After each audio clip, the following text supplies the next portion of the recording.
ఆరోగ్యం కోసం ఖరీదైన ఆహారాలే అవసరం లేదు. మన ఇంట్లోనే దొరికే పప్పులు, ధాన్యాల్లో కూడా ఎన్నో పోషకాలు దాగి ఉంటాయి. అందులో నేను చెప్పబోయేది ఒకటి.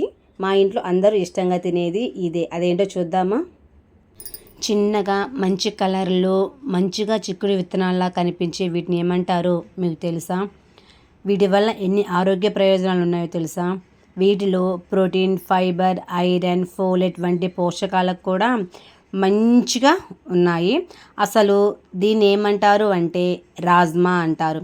మన ఆహారంలో ఎందుకు చేర్చుకోవాలి, ఎవరు తినాలి, ఎంత తినాలి, ఎలా వండితే మంచిది, ఈ వీడియోలో తెలుసుకుందామా?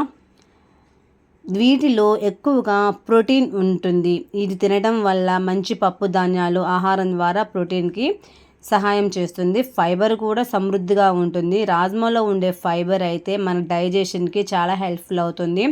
కొద్దిగా తిన్నా సరే కడుపు బాగా నిండిన ఫీలింగ్ అయితే వస్తుంది. దాంతోపాటు మంచి విలువైన విటమిన్స్ కూడా ఉన్నాయి.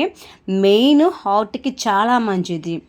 రాజ్మాలో ఉండే ఫైబర్, పొటాషియం పోషకాలు చాలా ఉంటాయి కాబట్టి హెల్త్కి కూడా చాలా మంచిది. ఐరన్ ఉంటుంది, తర్వాత వచ్చి ఫోలెట్ ఉంటుంది, ముఖ్యంగా విటమిన్ బి అయితే ఉంటుంది. అన్ని వాటిల్లో బి విటమిన్ అయితే ఉండదు, కానీ రాజ్మాలో ఎక్కువగా బి విటమిన్ ఉంటుంది.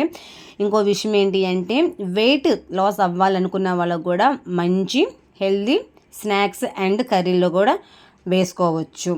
ఇంకోటి ఏంటి అంటే రాజ్మాను మాత్రం సరిగా ఉడికించకుండా అస్సలు తినకూడదు. మెయిన్ ఇది బాగా సోక్ చేసుకోవాలి. నేనైతే 12 అవర్స్ ఈజీగా నానబెడతాను. నైట్ టైం నానబెట్టేసేసి మార్నింగ్ కల్లే ఇది ఇలా చూసారా బాగా బాయిల్ చేసిన తరువాత స్నాక్గా తినటము, లేకపోతే తాలింపు వేసుకోవడము, కర్రీలో వేసుకోవడము చేస్తాను. కర్రీలో వేసేటప్పుడు కూడా బాగా బాయిల్ చేస్తాను. ఎందుకు అంటే కర్రీలో మనం ఉడికించినప్పుడు కూడా ఇవి అంత తొందరగా ఉడకవు అన్నమాట. సో ఇక్కడ ఏంటి అంటే కర్రీకి కొన్ని తీసి పెట్టాను, కొన్ని ఇంకా డైరెక్ట్గా మాకు అలవాటు కాబట్టి డైరెక్ట్గా నేను పిల్లవాడు ఇలా అయితే తినేసేస్తున్నాము. మళ్ళీ చెప్తున్నాను, ఖచ్చితంగా బాగా నానబెట్టి ఉడకపెట్టి కొద్దిగా సాల్ట్ వేసుకొని తినాలి. ఇక్కడ మా పిల్లగాడికి నేను అలానే వేసేసాను, కానీ ఎలా తింటున్నాడో చూడండి. మా బుజ్జిగాడికి అయితే చిన్నప్పటి నుంచి ఇది స్నాక్స్ అలవాటు చేశాం కాబట్టి ఆయన చక్కగా తింటాడు. మీ ఇంట్లో కూడా పిల్లలందరికీ అలవాటు చేయండి, ఆరోగ్యానికి చాలా మంచిది.